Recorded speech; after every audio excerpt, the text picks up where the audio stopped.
Hi everyone, welcome back. Hope you had a good day baking. I did. Did you guess what I made? Yay! Vicky sponge, my favourite and my boy's favourite. And that's why I've quickly come upstairs to eat my cake and have 5 minutes peace. And that's the story that I'm going to read for you now. All about Mrs. Large. And she just wants 5 minutes peace too. 5 Minutes Peace by Jill Murphy. The children were having breakfast. This was not a pleasant sight. Mrs. Large took a tray from the cupboard. She set it with a teapot, a milk jug, her favourite cup and saucer, a plate of marmalade toast, and a leftover cake from yesterday.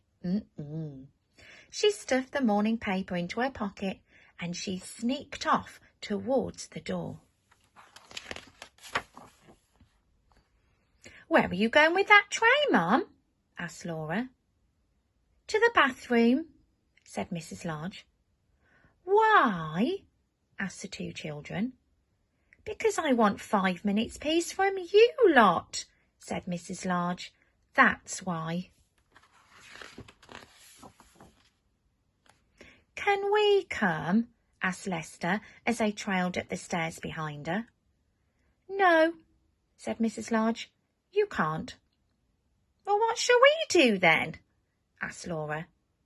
"Well, you can play," said Mrs. Large, "downstairs, all by yourselves, and keep an eye on the baby." "I'm not a baby," muttered the little one. Mrs. Large ran a deep, hot bath.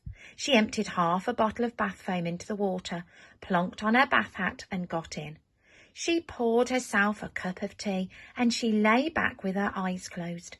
It was heaven.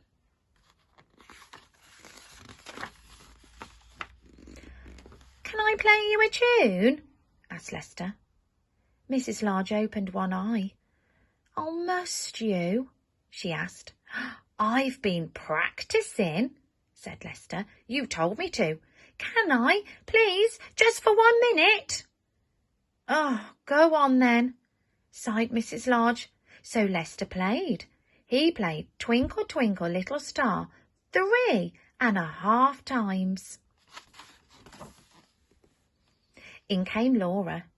"Can I read you a page from my reading book?" she asked. "No, Laura," said Mrs. Large. "Go on, all of you, off downstairs." "Well, you let Lester play his tune," said Laura. "I heard. You like him better than me. It's not fair." "Oh, don't be silly, Laura," said Mrs. Large. "Go on then, just 1 page." So Laura read. She read 4.5 pages of Little Red Riding Hood. In came the little one with a trunk full of toys. "For you," he beamed, flinging them all into the bath water. "Oh, thank you, dear," said Mrs. Large weakly. "Can I see the cartoons in the paper?" asked Laura. "Can I have the cake?" asked Lester. "Can I get in with you?" asked the little one. Mrs. Large groaned. "Oh." In the end, they all got in. The little one was in such a hurry that he forgot to take off his pyjamas. Mrs. Large got out. She dried herself, put on her dressing gown and headed for the door. "Where are you going now, Mum?" asked Laura. "To the kitchen," said Mrs. Large. "Why?" asked Lester. "Because I want 5 minutes peace from you lot," said Mrs. Large.